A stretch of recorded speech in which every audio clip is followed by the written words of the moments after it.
Bienvenue dans La Leçon, le podcast sur l'art d'échouer. Cette semaine, je suis ravie de recevoir Lou, alias Loulou Kitchen, la chef aux 500 000 followers qui sort le 10 avril son nouvel ouvrage Aubergine, ricotta, thym et miel aux éditions Marabout, son deuxième. Il est midi environ, on parle cuisine, ça y est, j'ai faim. Bravo Lou, j'espère que t'es fière de toi. Merci. Je le dis honnêtement, je suis enfin fière. Ce deuxième, il concrétise beaucoup de choses, ce deuxième livre. Et là, je peux le dire, je suis vraiment fière de ce parcours finalement qui a été laborieux, mais on y est arrivé et là, je suis très contente. T'avais un peu le syndrome de l'imposteur pour le premier ? Complètement, mais je l'ai toujours de toute façon. C'est vrai, putain, ouais. Les meufs, ça nous laisse pas. Hein. Ça nous tient pendant des années, encore plus là depuis que je suis maman, j'y reviens toujours. Mais à un moment donné, c'est important aussi d'être fière de son travail quand on arrive pas forcément quand on réussit, mais quand tout se concrétise un peu et qu'on prend un peu de recul. Et c'est bien aussi de reconnaître que là, c'est cool ce qui nous arrive. Ouais, juste prendre le temps à l'instant T de kiffer. Exactement. Et c'est ce que je fais en ce moment. Et pourquoi tu dis que ça a augmenté depuis l'arrivée de ton fils ? Je me pose la question. Parce que je pense que la gestion, l'arrivée d'un premier enfant, c'est difficile, parce que c'est nouveau tout simplement. Bah ouais. Après, le rythme se fait et c'est complètement ok. Mais moi, mon activité de créatrice de contenu sur les réseaux a démarré vraiment quand j'étais enceinte. Okay. Donc c'était l'inconnu aussi, et j'ai eu deux domaines inconnus qui sont arrivés dans ma vie. Mais c'est vrai que ça a été éprouvant et d'allier les deux, c'est un travail. Ouais, exactement. Ah ouais. En fait, j'ai besoin constamment de me prouver que je suis une bonne mère, une bonne femme, une bonne entrepreneur. Voilà. Et la pression, elle est au max, la charge mentale aussi, mais c'est in fine que du bonheur. Ouais, bien sûr, mais c'est fou la pression qu'on se met, et à la fois, comme tu dis, c'est aussi ça qui te tire vers le haut et qui te pousse à faire de plus grandes choses. Booste. Donc il y a une sorte de balance à trouver, quoi. Exactement. On va discuter ensemble du job que t'as quitté parce que tu bossais comme un chien et tu avais demandé une augmentation, on te l'a refusé. Exactement. Et tu es partie sans rien. Ça t'est arrivé plusieurs fois, ça dans ton parcours. 2 fois. Moi, j'ai arrêté l'école très jeune. J'avais 17 ans. J'étais en première littéraire dans un lycée où le niveau était très compliqué. J'ai changé pas mal d'établissements scolaires parce que j'ai subi du harcèlement au collège et ça m'a énormément traumatisée. Et à un moment donné, je suis arrivée à 17 ans, j'ai eu un burn-out et j'ai eu besoin d'arrêter. Non, mais c'est pas ma pauvre, parce qu'aujourd'hui, finalement, c'est une force et je pense que je devais passer par là, même si c'est malheureux pour me renforcer, être courageuse dans les épreuves de la vie. Mais du coup, ça a été l'élément déclencheur, ce harcèlement qui a fait que j'ai arrêté l'école à 17 ans. Du coup, je me suis lancée tout de suite dans la vie active parce que ma maman m'a accordé, enfin mes parents m'ont accordé, même s'ils sont divorcés, le fait que j'arrête parce qu'ils ont bien remarqué qu'il y avait un problème et que ça me rendait très malheureuse. En revanche, ils m'ont pas laissé le choix que de travailler très vite. C'est vachement bien. Tu vas te débrouiller. Enfin, nous, voilà, on veut que, enfin, ma mère, je sais, à l'époque que je vivais avec elle, elle me disait, voilà, je veux que tu contribues aussi aux tâches de la maison, que tu participes et que tu comprennes ce qu'est devenir une jeune femme qui travaille si tu souhaites arrêter l'école. C'est intelligent, hein. Bah, finalement, au départ, je le prenais mal et elle m'a vachement responsabilisée. Du coup, je participais, bon, à la hauteur de ce que je gagnais. C'était infime, mais c'était significatif pour elle et pour moi de montrer qu'en fait, voilà, on est deux à vivre sous le même toit. J'avais un petit frère aussi, 3, et que, ok, tu décides d'arrêter l'école. En revanche, je veux que tu sois bilingue et que tu travailles. Donc bon, bilingue, je vous avoue que j'ai perdu tout mon anglais. Enfin, c'est une catastrophe. 4 jours après mon arrêt des cours, j'ai trouvé un job en bas de chez moi. Juste par hasard, je voulais juste prouver à ma mère que t'inquiète, maman, je vais gérer. Ok. Mais c'était temporaire. Et c'était dans la vente, dans le prêt-à-porter. Et j'ai travaillé. J'y suis restée finalement 8 ans. Ok. Donc j'ai gravi les échelons, j'ai fini responsable, je tenais une boutique, ça marchait très bien. La vache, t'étais jeune, hein. Ouais, j'étais jeune. J'ai démarré à 17 ans et demi, du coup. Et à la fin de cette expérience, j'avais envie de faire du merchandising, me diversifier, faire autre chose. J'en avais marre de rester dans une boutique, quand bien même j'adorais mes clientes et de toute façon j'ai toujours aimé l'humain, donc j'avais ce rapport-là avec les clientes qui étaient géniales, et puis ça me boostait aussi de faire des bons chiffres, je faisais des ventes de ouf, donc mes patrons étaient contents, mais néanmoins ils m'ont pas donné ce que je voulais. En tout cas, ils m'ont pas laissé l'opportunité de tenter, quand bien même avec un salaire plus bas. Donc du coup, j'ai décidé de partir sans job. Donc évidemment, j'ai touché le chômage. Ah, t'as touché le chômage. J'ai touché le chômage. Oui, j'ai touché le chômage. Donc, t'avais négocié une rupture co. J'ai réussi à avoir une rupture co. Quand même. Puis bon, ça s'est toujours très bien passé avec mes patrons. Ils avaient sur le papier rien à me reprocher. Donc tu sais, il y a des histoires. Hein. Il y a des histoires, bien sûr. Ah, mais évidemment.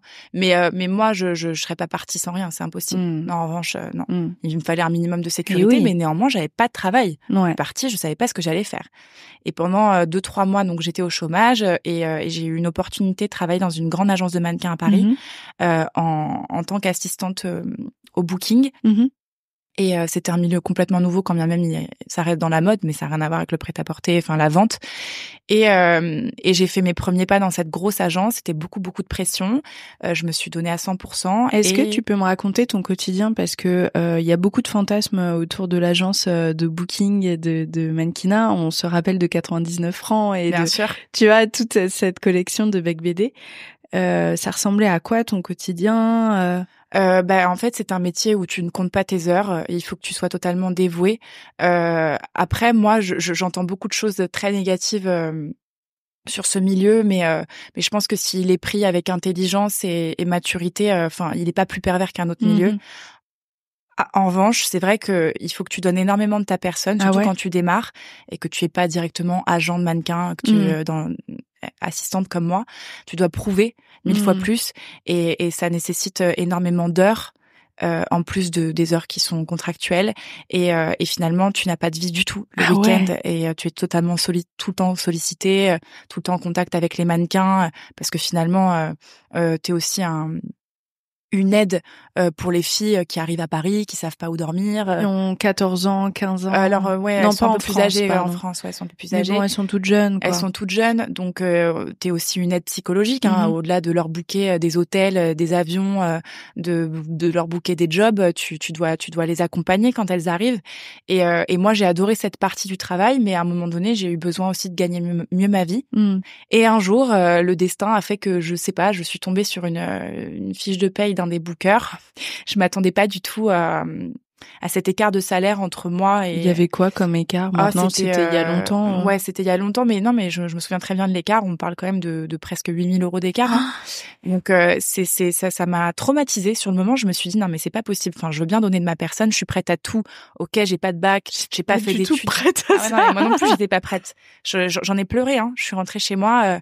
J'ai dit à mon mari qui était pas encore mon mari à l'époque, mais je lui ai dit, là, je peux pas continuer, c'est pas possible. Donner de ma personne, ok, avoir des perspectives d'évolution et attendre un peu, ok, mais là, l'écart, il me semble trop gros et je bosse autant qu'eux, quoi. Donc c'est pas normal. Ça me fait penser au milieu de la pub. Et notamment dans l'endroit de la création de la pub, les concepteurs, rédacteurs, les DA. Quand tu commences, c'est vraiment toi qui fais le plus d'heures, très souvent. Bon, je veux pas non plus dire que c'est une généralité, mais c'est très souvent le cas. Bien sûr. Tu fais ce qu'on appelle faire charrette, donc tu bosses parfois des nuits entières, tu bosses comme un chien pour genre 1 500 €. Je sais pas, t'en es à 80 heures parfois. Mais c'est exactement ça. Tu vois. Et l'écart est le même que toi, et quand t'arrives au-dessus, donc c'est très dur d'arriver au-dessus, et tout d'un coup, tu délègues et tu bosses beaucoup moins en fait. C'est ça. C'est dingue. Et moi, j'étais pas prête psychologiquement à attendre encore 4-5 ans pour avoir ce poste-là. Pour l'avoir, t'étais même pas sûre. Même pas sûre. Et quand j'ai demandé juste une petite, une infime augmentation, bon, les temps étaient durs, je le conçois, parce que moi, j'arrive aussi à beaucoup me mettre, c'est pas pour excuser mon patron ou autre, mais j'arrive à me mettre à la place d'un patron d'une entreprise, d'agence, etc. Et je savais que que les temps étaient compliqués, mais je veux dire, ce que je demandais, c'était pas non plus, moi, ça allait me changer un peu mes mois et j'allais encore plus m'investir, et encore plus. C'était juste pour me motiver. Et puis surtout quand on peut mettre 8 000 balles, voire plus, dans le salaire de quelqu'un. Évidemment. Je pense qu'on peut se permettre un 200 balles de plus pour une autre personne. Complètement. Et en plus, c'est à peine ça que je demandais, 200 balles, ouais. Et ça m'a pas été accordé. Et en fait, et finalement, c'est pas plus mal. Parce que j'avais envie de construire, d'avoir un enfant, de construire une famille. Ça faisait longtemps que j'étais avec mon mari. Ça faisait 6 ans à l'époque. Ouais. Et donc il y a eu la pause du Covid, donc je bossais déjà dans cette agence de mannequins. Et après le Covid, je me suis dit là, il faut que je parte. Pareil que pour mon ancien job dans le prêt-à-porter. Et j'ai réussi à avoir une petite rupture co, alors pas du tout de quoi tenir à peine 2 mois. Surtout que là, ouais, toi, t'étais en couple installé. J'étais c'était installée. plus Alors moi, l'étudiante, mon quoi. mari, voilà, il a son métier, il gagne sa vie, c'est aussi aléatoire pour lui, mais enfin, j'ai évidemment que j'avais la sécurité de mon mari, mais moi, je compte pas sur lui. Non, il faut j'ai pas. besoin d'être autonome financièrement, ça depuis. Bien de toute façon, sûr. dès lors que j'ai arrêté l'école, je me suis dit un jour, il faut que je fasse un truc qui me plaît, forcément. Si ça me plaît pas, faut que je gagne quand même ma vie. Et Bien c'est sûr. très dur quand t'as pas le bac, t'as pas d'études, comment tu te vends, mais il faut un petit peu de bagou et il faut y aller un peu plus que les autres, bizarrement. Ouais, d'où le syndrome de l'imposteur, c'est Exactement. logique. Mais oui. Exactement. Et du coup, donc je suis partie de cette grosse agence qui m'a énormément appris. J'ai adoré bosser pour eux, etc. C'était une expérience de dingue. D'ailleurs, je suis toujours en contact avec eux. Enfin, aujourd'hui, moi, je pars jamais en guerre avec les jobs dans lesquels je suis très reconnaissante. Et je pense que c'est bien de passer par cette case salariée quand tu deviens entrepreneur après, pardon. Et par hasard, j'ouvre pendant que je suis dans ma période chômage juste après l'arrêt de ce job, j'ouvre un compte de cuisine sur Instagram parce que j'adore cuisiner, que encore plus pendant le confinement. Ah bah ouais. J'ai eu le déclic pendant le confinement, mais pas de me dire que j'allais en faire mon job.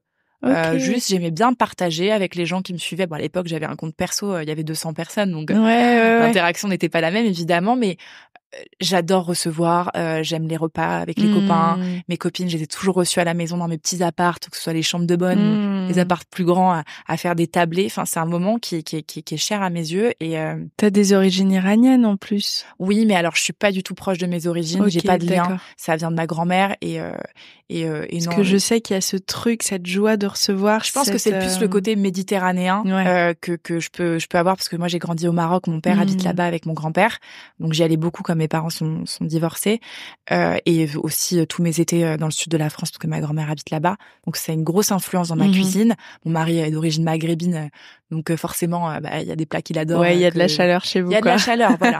Et puis de toute façon c'est de la Méditerranée, ça englobe tellement de ça peut être des plats qui viennent de Provence comme de Grèce comme de la Tunisie. Donc c'est. Tu sais qu'un jour j'ai pris un Uber et c'était hyper intéressant. Lui venait du Maroc, moi je suis d'origine corse et on a commencé à comparer nos cultures et il y a énormément de points communs. Ah bah ça m'étonne pas. Sur les valeurs profondes, hyper intéressant. De toute façon, c'est très connu aussi le régime méditerranéen. C'est une cuisine vraiment très variée. Et on pourrait en parler pendant des heures. Ouais. En tout cas, c'est la cuisine que j'aime faire et que je revisite. Après, je me bloque pas non plus quand j'ai envie de faire un plat un peu plus asiatique ou oui, bien je sûr. le fais, mais il y a toujours une petite touche quand même méditerranéenne. Tu mets de l'huile d'olive sur les sushis, quoi. Ouais, voilà, c'est ça. Je suis à 2 doigts, vraiment. Ouais.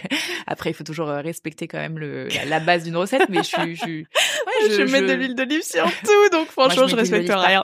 Après, j'adore le beurre aussi, hein, mais je peux pas mettre l'un sans l'autre. Genre, si je mets du beurre, il y a quand même un petit peu d'huile d'olive avec. Ah ouais, ouf. Ça se marie bien. Même à la cuillère, enfin, vraiment, c'est trop incroyable. Ça et l'ail. Un de mes plats préférés l'été, enfin, c'est même pas un plat, c'est que juste je me coupe une tomate de saison. Ouais. Gros sel, huile d'olive, une bonne huile d'olive, mais c'est ma journée est refaite, quoi. Une belle mozza, c'est sublime. On est en train de vous parler, il pleut, mais à torrent, c'est horrible. C'est un drame. Tu sais, tu parles d'une tomate, j'ai envie de pleurer. Ouais, je comprends. Mais elles arrivent. Ouais. Elles arrivent. J'ai besoin d'un peu de soleil, là, dans ma vie et dans mon cœur. Ouais, pareil. C'est dur, Paris, hein. Moralement aussi, faut tenir, hein. L'année dernière, j'ai vécu 5 mois à Marseille parce que mon mari bossait là-bas. C'est ma ville de cœur. Mais j'ai un coup de cœur. Je veux vivre à Marseille. C'est devant Marseille comme la pire ville au monde. Alors bien sûr qu'il y a de l'insécurité dans certains quartiers. Il y a vraiment de l'insécurité. Non, il y a des trucs mais il y en a à Paris aussi. Ah mais de ouf. Je veux dire, moi à Paris, je suis pas non plus tranquille quand je marche dans la rue. Tout le temps, t'es une femme, donc t'es jamais tranquille en fait. Si je peux me permettre. Évidemment. Mais alors en revanche, il y a un truc que j'ai remarqué à Marseille. Parce que moi, j'étais beaucoup avec mon petit bébé l'année dernière, qui avait 1 an. Il y a un respect de la maman.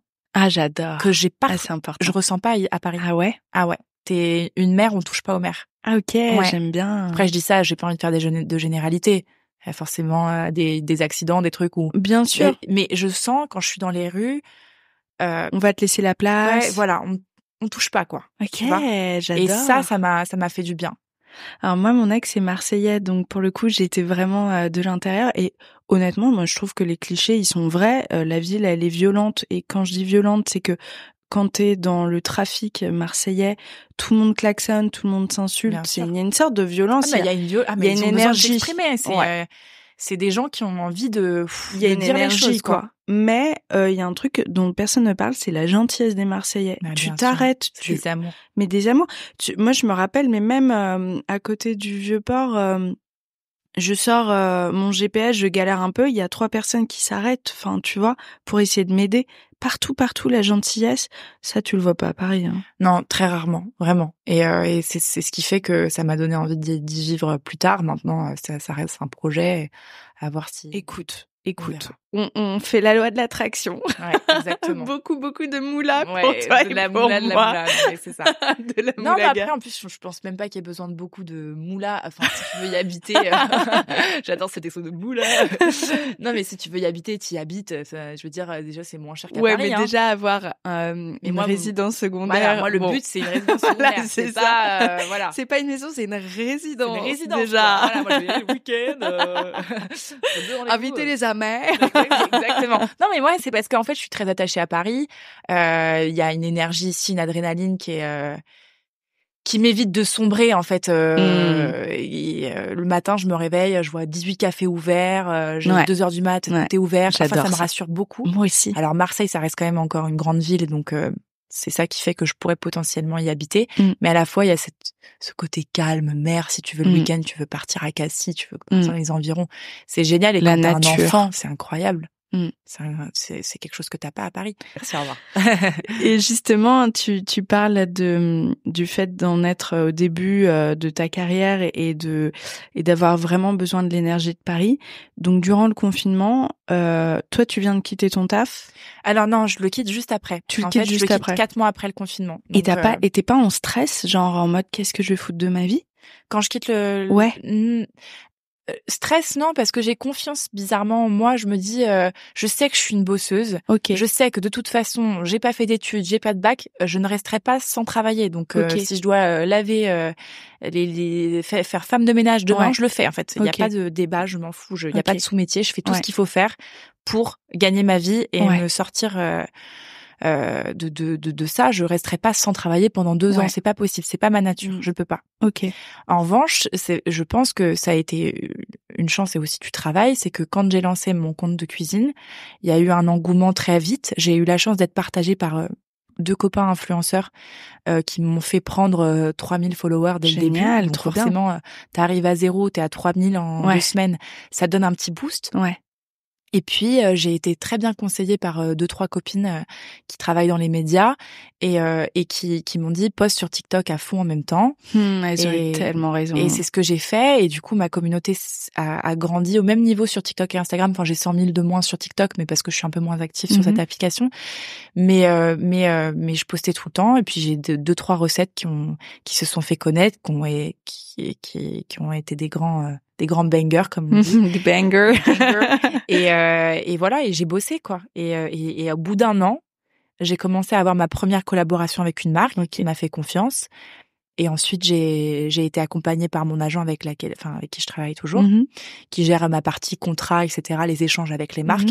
Moi, ce que je trouve malsain et ce que j'expérimente à l'heure actuelle, ça me fait, je te jure, beaucoup de bien ce voyage en Suède, c'est d'être focus en permanence sur les stats. Ouais, ça finit par me bouffer et là j'ai décidé de prendre du recul sur tout ça et sur le podcast et sur mes réseaux parce qu'il y a cette adrénaline quand ça marche, mais c'est un cercle vicieux que je trouve très malsain. Toi, t'arrives à prendre du recul là-dessus? Ouais, franchement, alors évidemment que je regarde mes statistiques, parce que maintenant ça a pris une telle ampleur que et puis de toute façon, les marques nous demandent nos statistiques, donc on doit les envoyer. Néanmoins, je regarde pas chaque détail. En fait, je veux dire. Moi, je fais une cuisine qui me plaît, je la partage aux gens. L'idée, c'est que s'il y a une recette qui marche moins qu'une autre, alors je vais me remettre en question. Je vais me dire pourquoi ça a moins marché, etc. Je vais essayer de changer, mais pas forcément pour les vues. Je vais essayer de changer parce que j'ai envie de faire plaisir aux gens. Ouais. Mais néanmoins, ça reste la cuisine que j'aime. S'il y a des gens qui aiment pas, tant pis, c'est que le contenu il te convient pas. Mais moi, je calcule pas trop ces trucs d'algorithme. Ok. Ça t'a pas bouffé, quoi. Non, ça me bouffe pas. Parce qu'en fait, j'estime que il faut se détacher de, je suis pas un chiffre. Enfin, je veux dire, moi, que je partage mes recettes, que j'ai 7000 abonnés, 5000 ou 500 000, je serais la même. Forcément que je fais plus attention dans mes débuts, parce que moi, je suis quelqu'un de très spontané. Je vais te faire des face cam, je vais parler en story à ma communauté. Il y a des choses que je dis plus maintenant. C'est pas que je dis plus, mais que je fais forcément attention. J'ai du monde, donc il y a des choses, tu peux pas parler de tout et de n'importe quoi comme ça. Tu vas pas parler des vaccins, j'ai l'impression que ça divise. Non, voilà, ça dit, mais il y a tout qui divise de toute façon. Et puis à partir du moment où tu commences à avoir vraiment une grosse communauté, les gens te demandent tout le temps de parler, que ce soit quand il y a des faits divers, etc. Ils te demandent de prendre la parole et je le comprends, c'est normal. On a aussi une responsabilité en tant qu'influenceur. Ouais, mais toi, tu fais de la cuisine et oui, mais ça n'empêche pas, parce que je pense que les gens, quand ils me demandent de parler sur un sujet ou un autre, c'est parce qu'ils se sont peut-être identifiés à ce que je suis et parce que je parais peut-être sympa à leurs yeux dans ma façon de parler et que je fais de la cuisine, mais je fais pas que de la cuisine finalement, parce que je fais beaucoup de lifestyle, je raconte beaucoup d'anecdotes sur ma maternité, sur l'entrepreneuriat, t'as élargi la chose, quoi. Ouais, j'essaye d'humaniser au maximum parce que je pense que c'est ça qui est important quand tu regardes un compte, t'as envie.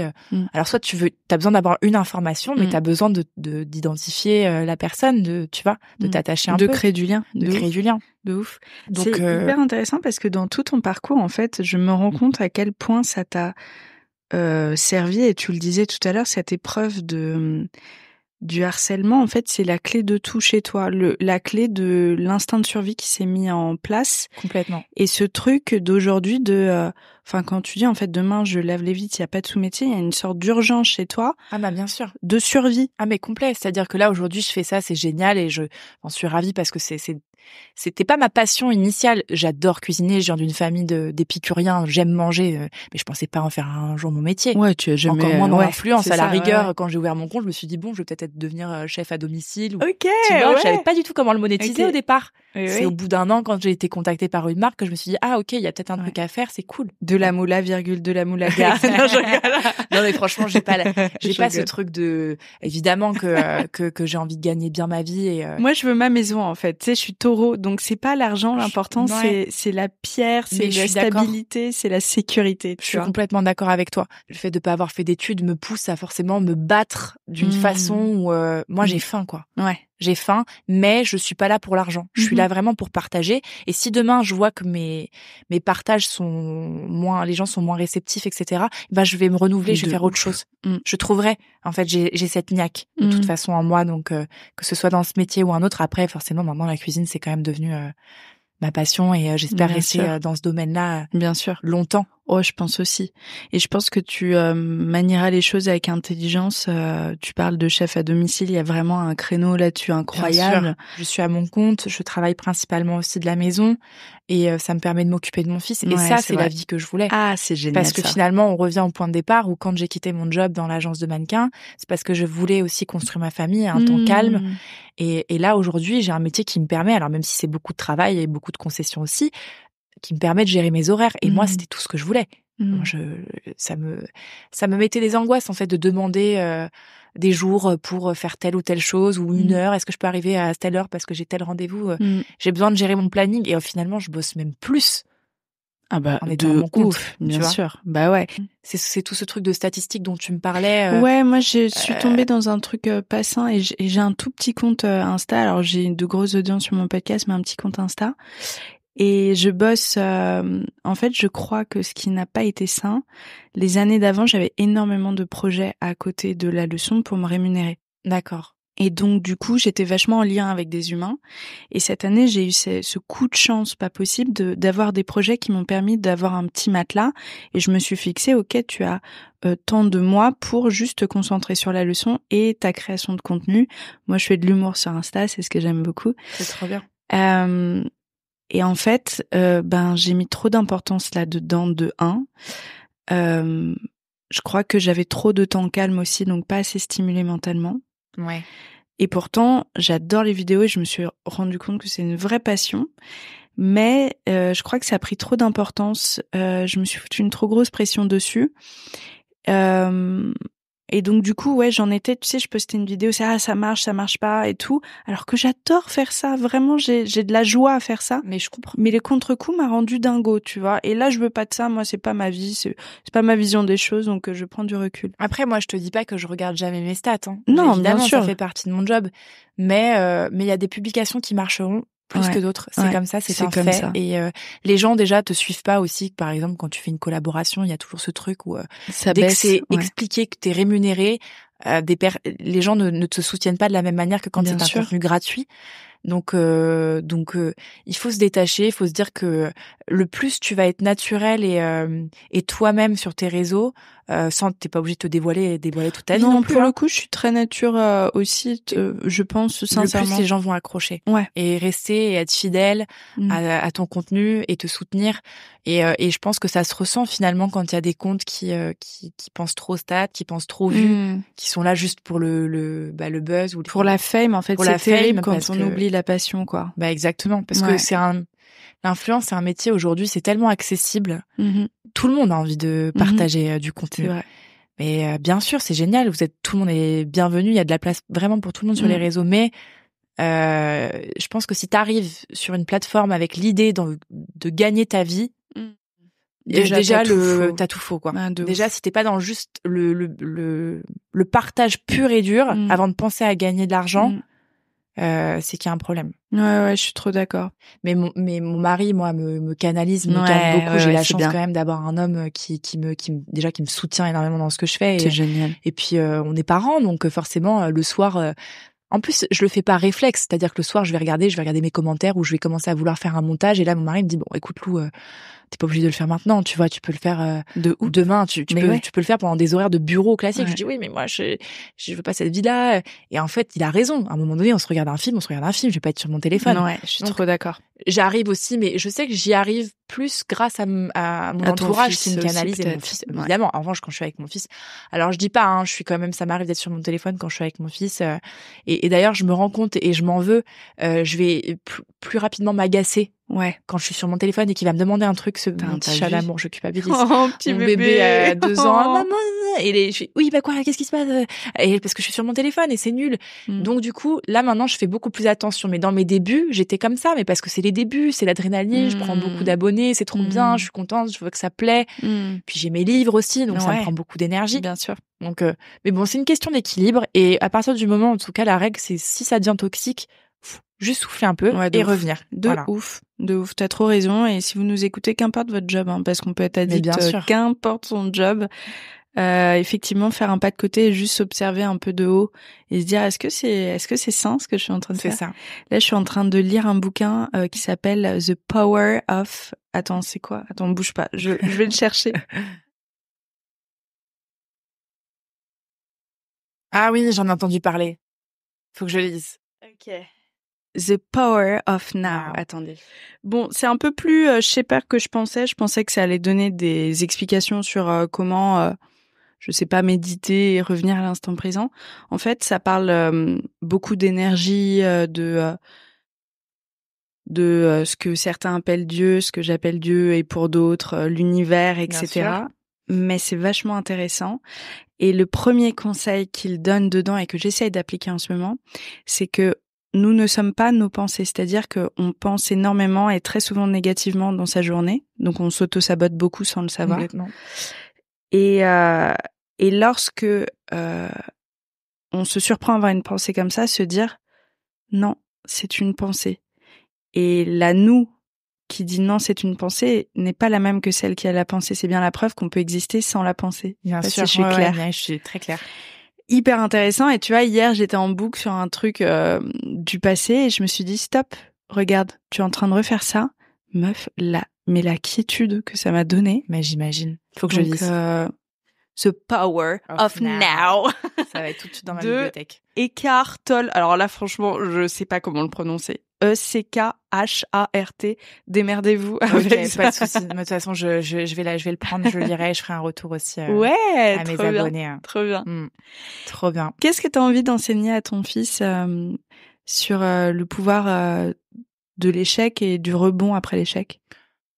Bah honnêtement, lui dire que tout est possible. Moi, je veux que mon fils, il ait vraiment le respect de l'autre. Peu importe sa couleur, sa religion. Moi, mon fils, il est issu on est un couple mixte, donc forcément, Bah, il aura une grande ouverture d'esprit, quoi. Je l'espère, j'essaye, on fait tout pour. J'espère qu'il sera aussi respecté, qu'il se sentira bien dans le pays qui est le nôtre. Bon, bref, on va pas faire de la politique. Mais en tout cas, je pense que, moi, mon mari aussi, dans son métier, s'est fait tout seul et a réussi. Il réussit dans ce qu'il fait C'est aujourd'hui génial. et il est épanoui, mais il a eu aussi pas mal d'échecs. Et je pense qu'il n'y a pas de victoire sans échec. Et j'espère qu'il arrivera toujours à avoir confiance en lui. Et même s'il a des doutes, essayer de rebondir en se disant que c'est pas grave. Nous, on essaye de lui donner toutes les possibilités pour qu'il se sente épanoui dans ce il aura envie de faire. Maintenant, il a 2 ans, hein, donc Bien sûr, bien sûr. un bébé. Mais en tout cas, moi, je serai toujours là pour le soutenir et je vais jamais lui dicter ce qu'il doit ou pas faire. Je serai là pour l'accompagner. Ouais, quand je revois dans ton parcours, je me dis que en fait, tes parents t'ont donné beaucoup d'amour en te donnant la possibilité de t'émanciper, mais en gardant un cadre. Ben c'est ça, c'est-à-dire que même, c'est sur le papier, c'est un peu lunaire quand tu vois que tes parents acceptent que ton enfant arrête l'école. On rêve pas forcément de ça. Moi, dans l'idée. Mon fils, j'aimerais bien qu'il ait son bac. Maintenant, s'il l'a pas, il l'a pas. Je veux dire, je vais pas le pousser à ne pas l'avoir, mais en revanche, voilà, aujourd'hui, je pense que tu peux t'en sortir sans études, que si t'as du bagou, si t'essayes de te faire ta culture toi-même, si tu sors, si tu t'intéresses, en fait, foncièrement aux choses et aux gens, à l'humain, tu peux réussir dans la vie. Il y a aucun problème. Donc moi, mes parents, je sais qu'ils m'ont accompagnée en ce sens, et quand j'ai voulu arrêter, parce que j'étais finalement malade, en fait, d'aller à l'école, ça me rendait, j'avais des plaques, c'était une horreur. Ok, mais tu vas faire ça pour toi. Et en fait, ils m'ont aidé. Et même ma mère, quand j'y repense, elle m'a responsabilisé vachement quand elle m'a fait participer aussi au loyer. Alors même si c'est, comme je le dis, c'était infime, hein, mais c'est quelque chose qui a fait qu'aujourd'hui, symbolique. En tant que, là, j'ai 29 ans, je me sens, je sais pas si je peux me permettre de dire que je suis mature, mais je me sens apaisée, quoi. Je me sens alignée, en tout cas. Pourtant, vraiment, ça a été dur. J'ai eu une adolescence très difficile. J'ai fait la misère à mes parents sur plein de points et tout. Mais là, je me dis que tout ça a fait son petit bout de chemin pour qu'aujourd'hui, j'arrive à être enfin apaisée. Donc, il aura fallu, je veux dire 27 ans, parce que ça arrivait quand mon fils ouais, alors moi, j'en ai 32. Non, mais ça arrivera quand ça arrivera. C'est juste qu'à un moment donné, tout se croise, tout s'aligne et ça fait sens. Ça s'apaise. Exactement. Surtout. Bah écoute, merci beaucoup, c'était hyper intéressant. Merci de m'avoir reçue. C'était mon premier podcast, donc je suis ravie. Franchement, c'est une expérience de dingue, j'adore. Est-ce que tu pourras me mettre 5 étoiles sur Google? Mais complet. Moi, je te mets 10 étoiles, 20 étoiles, tout ce que tu veux. Tout ce qui peut te faire briller, je le ferai. Trop mignon. C'est un beau mot de la fin. Merci beaucoup. Ton livre sort le 10 avril prochain. Trop hâte. Ça y est, un deuxième accouchement, un troisième accouchement. Un troisième accouchement. C'est un livre plus posé. Parce que forcément, le premier, c'était vraiment mon premier bébé avec mes classiques de la cuisine méditerranéenne. Et là, c'est une cuisine qui est un peu plus accessible, je trouve, divisée par thème. Donc, quand je reçois mes copains, ma famille, ce que je fais pour un brunch ou mes déjeuners préférés, tu sais. Donc, ça peut permettre aux gens de cuisiner avec des produits frais, maison, mais quand même pas dans un laps de temps de 4 heures. Ouais. Alors après, j'ai quand même un couscous et un pot-au-feu dedans, donc ça prend du temps. Mais ça reste des recettes accessibles et voilà, je suis ravie de cette sortie au printemps. J'adore sortir un livre au printemps. Je trouve ça frais, c'est sympa. C'est le renouveau. Et je trouve ça cool à offrir quand t'es invité à dîner. T'arrives avec un livre de cuisine, voilà. Je donne des idées peut-être, mais. Et non, c'est une bête idée. J'apporte toujours une bouteille et en vrai, je trouve ça vachement sympa. Sauf si l'hôtesse ou l'hôte le prend mal en disant je cuisine mal. Non, pas du tout, parce que ça peut être pour ça aussi que mes livres, au niveau de la couverture, j'essaye de faire des livres qui peuvent être aussi des livres de pas de déco, que mais tu poses sur une table basse. Ils sont posés. Bon, forcément, il y a ma tête dessus, donc bon, je veux comprendre qu'au bout de 2-3 mois posée, je peux plus me l'avoir celle-là. Mais ouais, l'idée c'est de l'offrir aussi pour des moments de vie, tout simplement. Ok, on retient. Ça, c'est une bonne idée cadeau. Pour le coup, on sait jamais quoi offrir. Moi, j'offre des livres de cuisine quand j'ai des dîners. Putain, pas forcément les miens, mais je prends même ceux que je connais pas. J'arrive avec un livre de cuisine ou un livre de mode, enfin un livre quoi. Je trouve ça sympa. Trop cool. T'es cool, tu le gardes chez toi, c'est un beau souvenir. Merci beaucoup, Lou. Merci à toi. J'espère que cet épisode vous a plu. Pour suivre les coulisses du podcast, n'hésitez pas à me follower sur Instagram @Paulette_Grisoni, sur Twitter, podcast LL en majuscule, ou sur Facebook, La Leçon Podcast. On se dit à très vite pour un nouvel épisode.